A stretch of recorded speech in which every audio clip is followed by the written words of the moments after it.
We've all been there.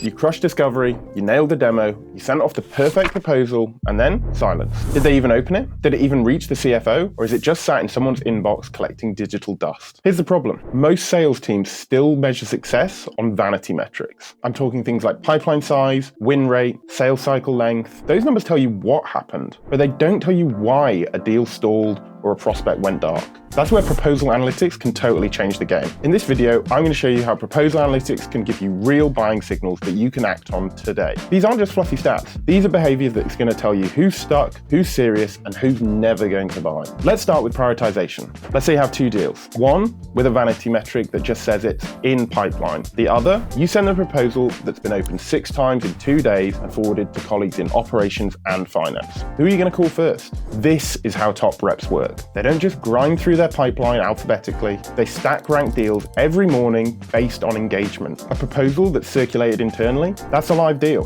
One that hasn't been touched since you sent it, probably less urgent. Here are some practical tips on how to approach this. 1. Start every day by checking proposal notifications. 2. Move deals with higher activity to the top of your call list. 3. If you're a leader, set up CRM or Slack notifications so that reps don't miss out when something happens to their proposal. When you use proposal analytics this way, you're focused on what matters and what drives revenue. Here's a classic mistake: sending that typical just following up email that nobody wants to read. Now, imagine this instead. You can see using proposal analytics that your prospect skipped straight to pricing and ignored all of your case studies. See, that's more than just a number. That's an insight that you can use to send tailored, personalized follow-up messages. Proposal analytics give you a buyer roadmap. For example, if you see that they lingered on implementation time, send them a case study where a prospect was onboarded in 3 weeks, or whatever's fast in your industry. If they watch your embedded videos, follow up with a technical deep dive. And if they keep ignoring your case studies, maybe they don't find them relevant. Swap them out for industry-specific proof points. This is what separates an average rep from a great one. You're not just guessing what they care about. You're responding to what they've already told you that they're interested in with their clicks and time. Now let's talk about red flags. A vanity metric is just looking at proposals being sent, but a buyer signal is what's actually happening with that proposal. Like if it's not been opened in 5 days. Or here's a sneaky one. It was shared widely, but nobody ever touched the pricing section. That's a stalled deal. Proposal analytics make these patterns obvious. And the key is what you do next. If it's never been opened, assume your champion didn't get it in front of decision makers. You need to re-engage with them or try a different channel. And if it was opened once and then ignored, it looks like your value prop didn't land. Maybe it's time to reposition. If it's circulating without pricing engagement, that means your champion is struggling to sell it internally. Equip them with better ammo. Here are 3 red flags to look out for when it comes to proposal analytics. Number 1, no one opened it.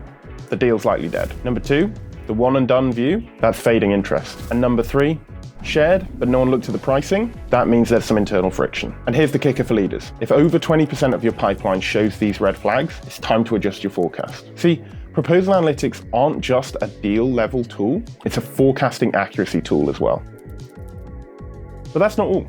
Proposal analytics don't just help you win today's deal, they help you build better proposals for tomorrow. For example, if every buyer skips your company history section, maybe axe that from your proposal. If 70% of your deals spend most of their time on implementation, that suggests that this is a point of interest. Maybe it deserves more clarity, more proof points. As a sales leader, all this data is gold for coaching. Instead of vague advice like, personalize this more, you can show how top reps follow up based on real buyer behavior. In team meetings, you can highlight certain content patterns. What's resonating? What's being ignored? What's sparking objections? Here's a practical playbook. First up, every week, review analytics across all active deals. Identify the sections with low and high engagement. Then, update your templates accordingly and share insights across the team. This moves you from anecdotal, I think this works, to real data that's backed up with your proposals. And when your whole team is selling with that level of internal intelligence, that's when your win rates go up. So here's the big shift. Stop chasing vanity metrics and instead start looking for buying signals. Every proposal is a goldmine for buyer intent if you just know how to read the signals. With proposal analytics, you stop guessing and you just start selling smarter. And if you want to turn your proposals into buyer intent dashboards, it's time to try out Quilla. Create a free account, send a proposal, and see how it performs. And I'd love to hear from you. What's the #1 buying signal that you can get from your proposals today? Drop it in the comments.